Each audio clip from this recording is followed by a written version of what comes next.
बिस्मिल्लाहिर्रहमानिर्रहीम। अस्सलामु अलैकुम वरहमतुल्लाहि वबरकातुहू। बादर जनरल यूट्यूब चैनल में आपको खुशामदीद कहते हैं। आज के सबक में हम आपको मश्क का तरीका बताएंगे कि मश्क किस तरह की जाती है। पहले आप लोगों ने तख्तियाँ लिखी थी, 3 तख्तियाँ, लेकिन जो मश्क का तरीका है, बाद साथियों ने मश्क के तरीके के बारे में कमेंट्स किए हैं कि मश्क का तरीका बता दें, तो आज मैं आपको बता देता हूं कि आप लोगों ने मश्क कैसे करना। मश्क का मतलब है प्रैक्टिस, आपने कैसे करना है, कैसे आपने लफ्ज़ को सीखना है। तो मश्क करने का तरीका,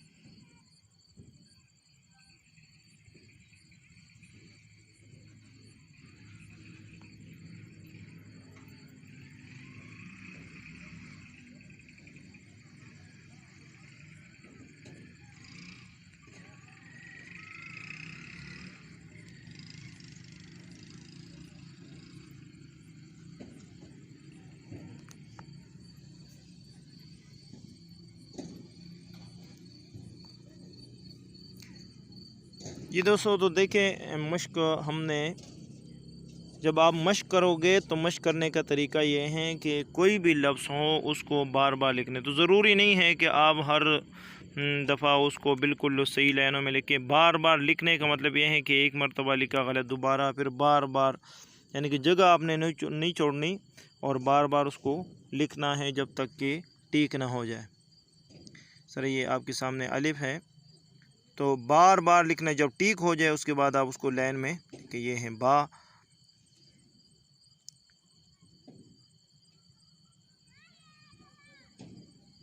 ये नज़र आ रहा है आपको। ये ज़रूरी नहीं कि आप शुरू से ही लाइनों में शुरू हो जाए। पहले आप उसके, अगर आपके सामने इस्लाह हो, यानी जो मैंने आपको लिख कर दिया है, तो उसके नीचे आप उसको सामने रखें। सामने रख कर तो सफ़े पे प्रैक्टिस करते जाएं। जब आपको पता लग जाए कि अब मैंने लफ्ज़ तकरीबन बना दिया, उसके बाद फिर आप उसको लाइनों में लिखें। ये नुक्ता है, तो नुक्ते का तरीका भी आपको बताया है कि नुक्ते का तरीका, तो ये जीम का सिरा है, तो ये बार बार सबसे पहले ये ऊपर वाला हिस्सा, ये उसके बाद नीचे। इस तरह आप 7 बनाते हैं, 7 बनाते हैं, तो इसी तरह ये कि ये जो ऊपर की जो चोंच है, सिरा है उसका, और ये जीम की जो कमर है जहाँ से दायरा शुरू होता है, ये दोनों बराबर होने चाहिए। तो उसकी प्रैक्टिस करें बार बार, तो स्टेप बाय स्टेप करेंगे तो आपको आसानी रहेगी। अब ये नीचे दायरा है,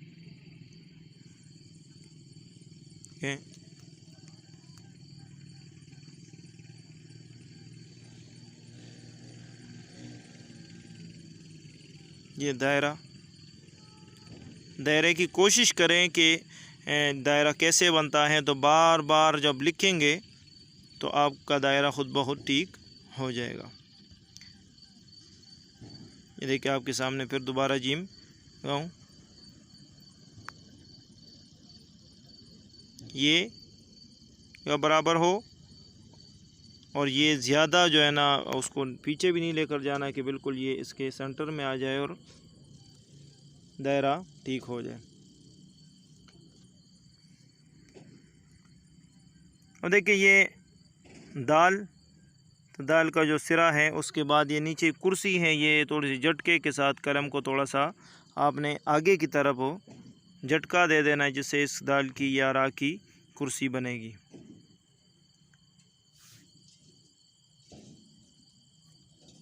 ये दाल की शेप है, शक्ल इसकी ये है, ये नीचे ये कुर्सी है।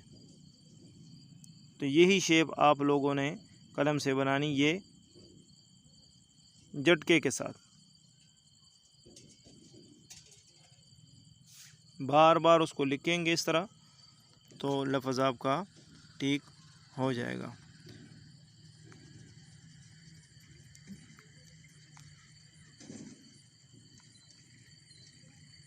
आगे सीन है। सीन लिखने का तरीका वो भी ऐसे ही, सबसे पहले उसका पहला चोंच, पहला सिरा जिस तरह मद होता है उसके बाद थोड़ा सा आगे, यानी कि अगर ये आपका आधे कद का होता है तो पूरा कद उससे आगे, यानी उसके डबल आपने कलम आगे लेकर उसको लेकर जाना है, खींचना है थोड़ा सा। तो उसके बाद नीचे लाइन नीचे करेंगे जिससे उसका 3 का जो शेप है वो बन जाएगा। फिर अगर साथ आप दायरा लगा दें तो दायरे के साथ पूरा सीन बन जाएगा।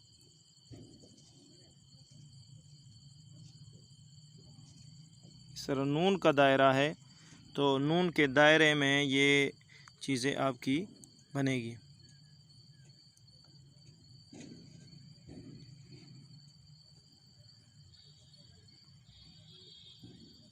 ये देखिए नून,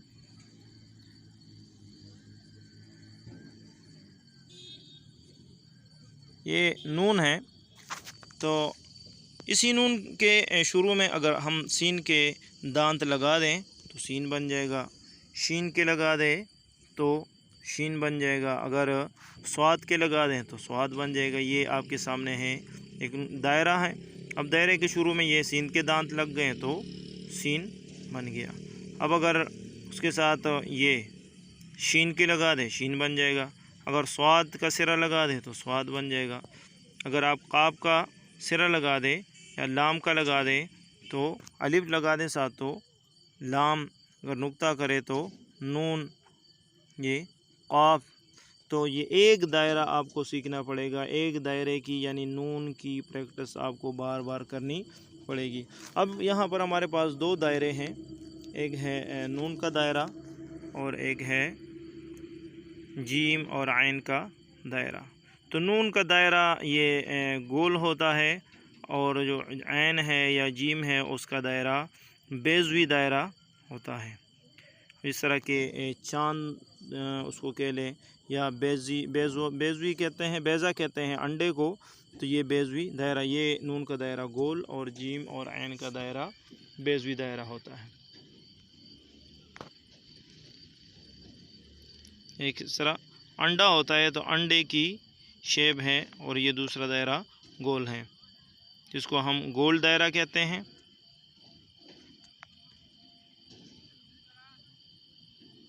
और ये बेज़वी दायरा।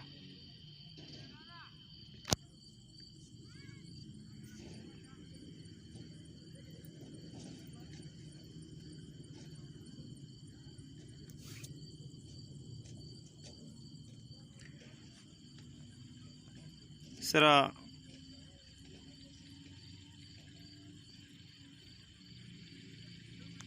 बेज़वी दायरा,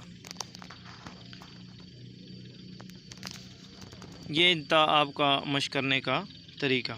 इसी तरह अगर आप मुरक्कबात लिखेंगे तो मुरक्कबात में भी इसी तरह का प्रैक्टिस है कि एक एक लफ्ज़ को आप पकड़ कर उसकी बार बार आप प्रैक्टिस करें तो आपका लफ्ज़ सही बनता जाएगा। अब देखें ये बा अलिफ बा है तो आप लोगों ने इसको बार बार जो है ना उसको उसके साथ उसको देख के यानी उसके बराबर में आप लिखना शुरू कर दे। बार बार लिखेंगे तो और उसको देख यानी हर दफ़ा आपने अपने लिखाई को नहीं देखना, यानी जो आपके सामने इस्लाह है या जो उस्ताद ने दिया है या आपको जो वीडियो में नज़र आ रहा है उसको देखकर आपने हर दफ़ा जब लफ्ज़ बनाना है तो एक मरतबा उसकी तरफ देख के कि मैं जो लिख रहा हूँ और जो मेरे सामने हाथ हैं उन दोनों में गलती क्या है, अपनी गलती ख़ुद तलाश करें, उसके बाद उसकी इस्लाह की कोशिश करें। अगर आपको कहीं पर भी किसी लफ्ज़ की समझ नहीं आती तो आप कमेंट्स में ज़रूर बता दिया करें, इंशाअल्लाह आपको अच्छी तरह समझा दिया जाएगा। ये बा जीम है तो ये इसी तरह आप लोगों ने सबसे पहले जहाँ से शुरू होता है उसकी बार बार उसकी प्रैक्टिस, उससे आगे अगला हिस्सा आप बनाते जाएं।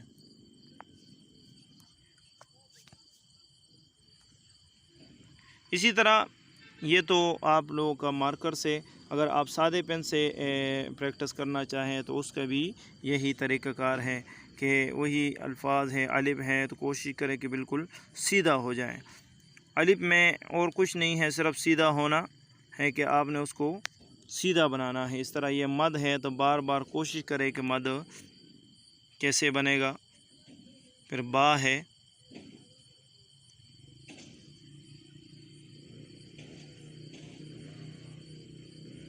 ये बा।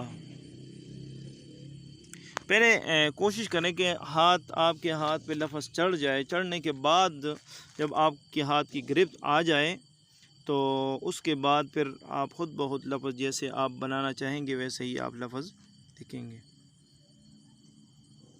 एक तो लफ्ज़ को जो शक्ल है, जो उसकी शेप है, वो आपके जहन में होना चाहिए कि इसका जो सही तरीक़ाकार है वो क्या है। जब वो आपके जहन में होगा फिर आप जैसे कलम आप पेरेंगे वैसे ही।